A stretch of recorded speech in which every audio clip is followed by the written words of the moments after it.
Hello and welcome back, and that is right. Today I want to talk about some new QNAP, but I'll be straight with you. I've talked a lot about new NASs this year, but this is the first time I've actually had to take a moment and step back and go, this is very intriguing for several reasons. The NAS I'm going to talk about in today's video, a 2-bay and a 4-bay by the name of the TS-253E and the TS-453E, are a couple of very intriguing NASs that I'll be straight with you.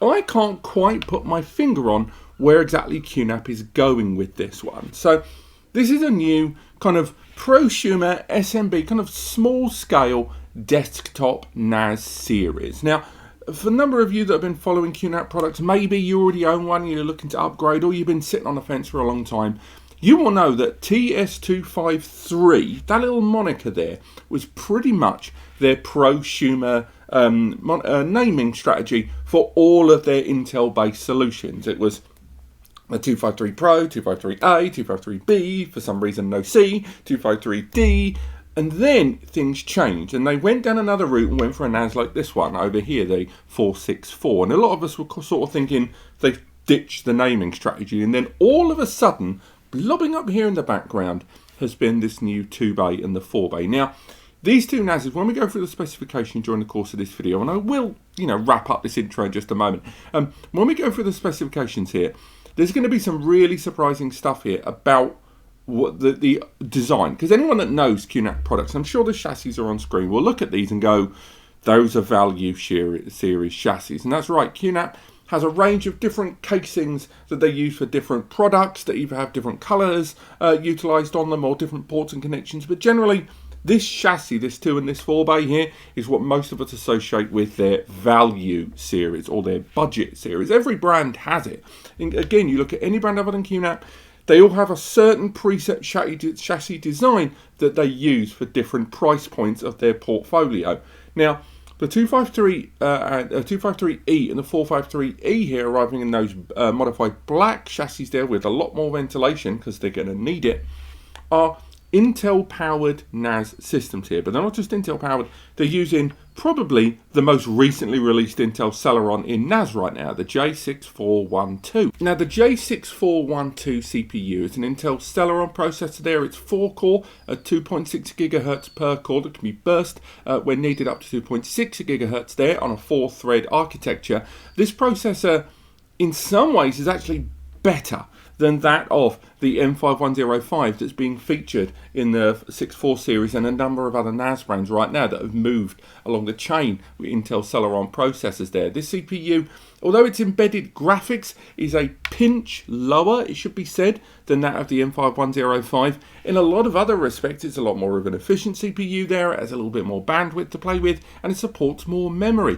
supporting up to 32 gig of memory on board with the CPU. However, this NAS doesn't. This NAS arrives on the good side with 8 gig of DDR4 memory. Tick, love that.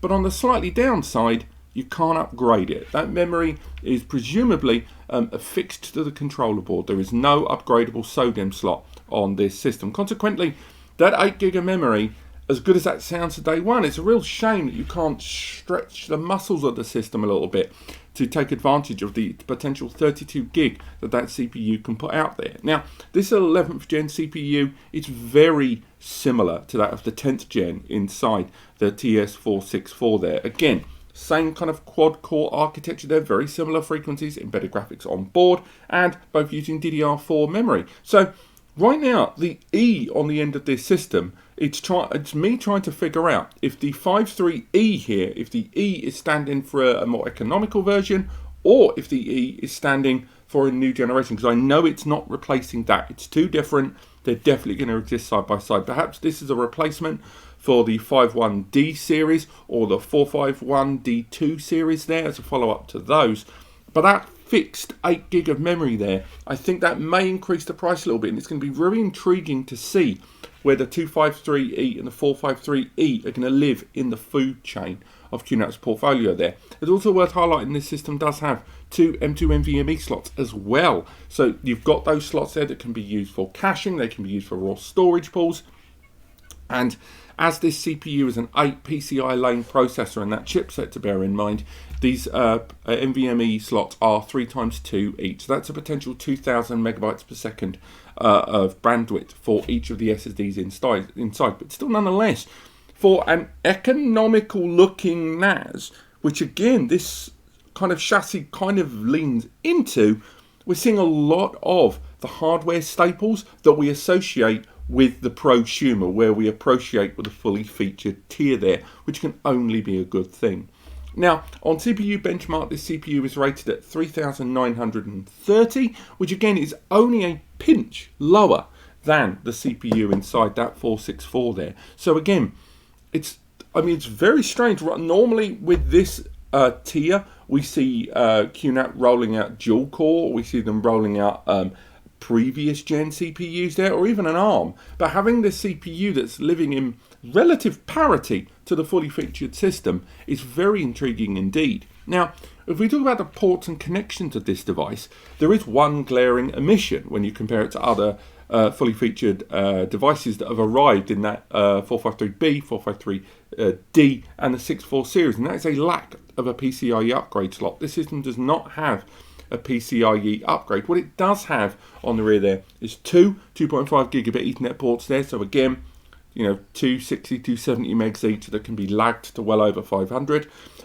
Then you've got USB on there with USB 3.2 Gen 2, so 10 gigabits per second USB ports there. So that's your keyboard, video, mouse setup there.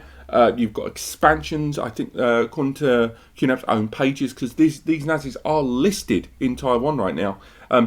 You can attach 2 expansion chassis there, and they've got 2, 4, 8, and even larger expansion devices, but bear in mind, no PCIe slot for an adapter card.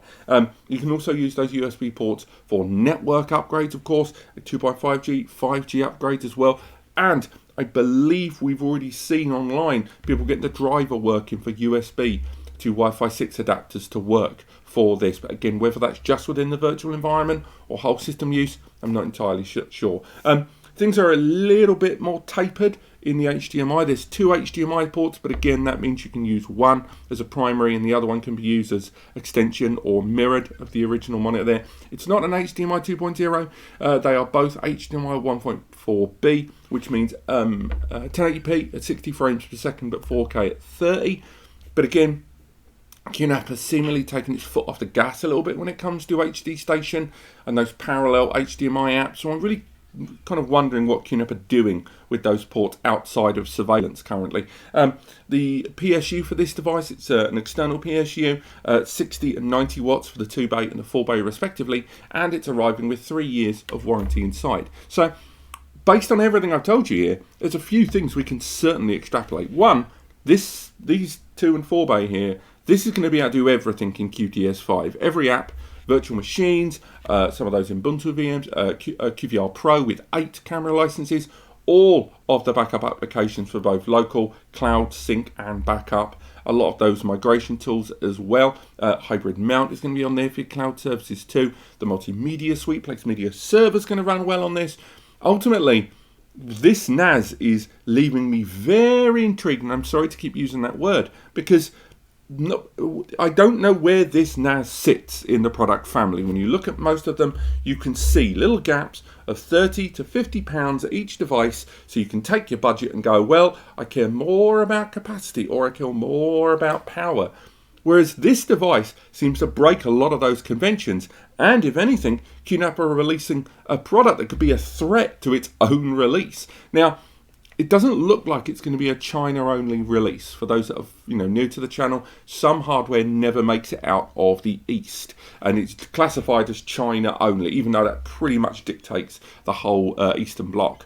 But it's still, there's no indication that that's going to be happening, and again, hopefully it will arrive here in the next month or two. The 464 is still very slowly arriving here in the West, so hopefully these arrive at roughly the same time, because then you will get some tremendous range of choices on what you can do with your budget and your money, because this is still a NAS that seems to be part of a more value series tier, but they have certainly ramped up the threshold of what is considered the minimum specification for a value solution. And that fixed 8 gig of memory is going to mean those two things. One, not being able to upgrade it is a bit of a bummer. Having 8 gig on a value series product is going to be great, but 8 gig means it's probably going to up the price just that little bit there. So again, how close these two systems live to their 2 and 4 bay 64 series counterparts is going to be very intriguing. Now, we've got a link in the description to NAS Compares. We've done the whole breakdown of the whole specs, because rarely for a new release we have all of the specifications. We've got everything from the power consumption to a lot of the performance measurements as well, so I do recommend you check that out. Otherwise, we will be talking more about this NAS soon. I'm probably not going to make another video on either of these two until I know that it's arriving here in the West, and then we'll start comparing it against both the 53D that's existing now and the 64 series that's very much, hopefully, on its way here very soon. But otherwise, thank you so much for watching. I hope you've enjoyed this video. Click like if you have, subscribe to learn more, use the free advice section on NAS Compares, visit the links in the description, and other than that, have yourself a lovely week.